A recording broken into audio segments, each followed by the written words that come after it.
మీకు మనమే నమస్తే ఇవ్వాలి. పెట్టాలనిపించాలి, ఉమ్, గౌరవించాలి. అది నా యొక్క ప్రవర్తన డిటర్మిన్ చేస్తుంది.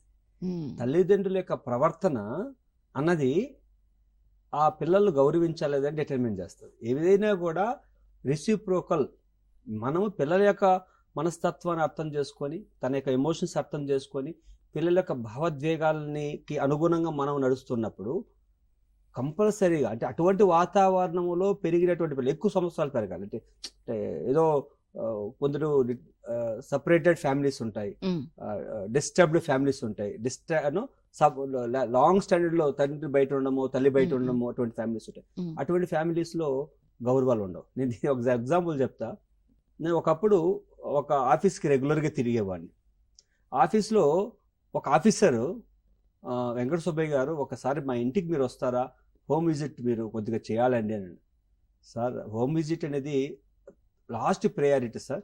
బేసికల్గా మా క్లినిక్కి తీసుకొస్తేనే మీరు దానికి రెస్పెక్టబుల్గా ఉంటుంది. లేదు సార్, ఏమనుకోవద్దండి, నేను మీ క్లినిక్ తీసుకురాలేని పరిస్థితిలో ఉన్నాను, ఒక్కసారి మా ఇంటికి హోమ్ విజిట్ చేయాలని. సరేనండి, పోదామని అన్నాను. సమస్య ఏంటంటే, నా కొడుకు ఉండి ఎనిమిదో తరగతి చదువుతున్నాడు. ఏరా పోరా, ఏరా ఎప్పుడు వచ్చినావరా నువ్వు అని అడుగుతాడు. ఎప్పుడైనా నానా అని ఏ రోజు మాట్లాడాడు.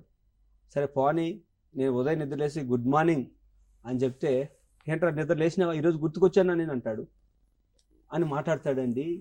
దీన్ని మనం ఏ విధంగా, అంటే డిస్రెస్పెక్టబుల్గా అనిపిస్తుంది నాకు.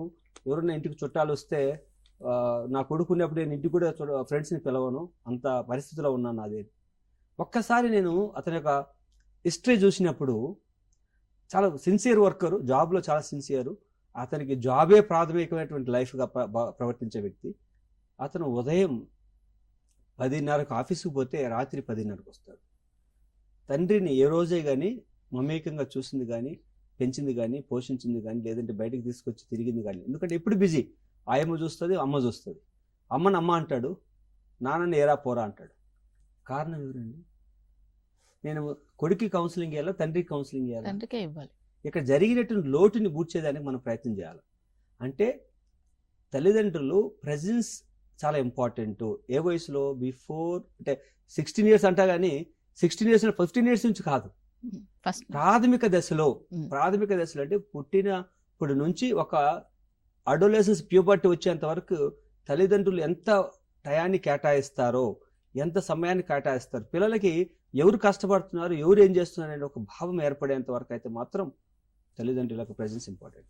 అలాంటి ప్రెజెన్స్ ఏర్పడిన తర్వాత పిల్లల రెస్పెక్ట్ రెసిప్రోకల్గా ఉంటుంది. అంటే మనం ఏం చేస్తున్నాం, పిల్లల అవసరాలని, పిల్లల యొక్క మార్పుని, పిల్లల యొక్క డెవలప్మెంట్కి మనం భాగం అవుతున్నప్పుడు మా నాన్న ఏం చేస్తున్నాడు, మా అమ్మ ఏం చేస్తుంది, ఎవరు ఎంతవరకు ఎలాంటి పనులు చేస్తున్నారు, ఏ కష్టపడి దేన్ని నిలబెడుతున్నారు, ఏది పోగొడుతున్నారు, ఎవరు డిస్ట్రాయ్ చేస్తున్నారు, ఎవరు డెవలప్ చేస్తున్నారు అనే ఒక అవగాహన ఏర్పడితే మనం సపరేట్గా ఉన్నా కూడా వాళ్ళకి అర్థమవుతుంది. కానీ రెస్పెక్ట్ అనేది వచ్చేది, తీసుకునేది అయితే కాదు.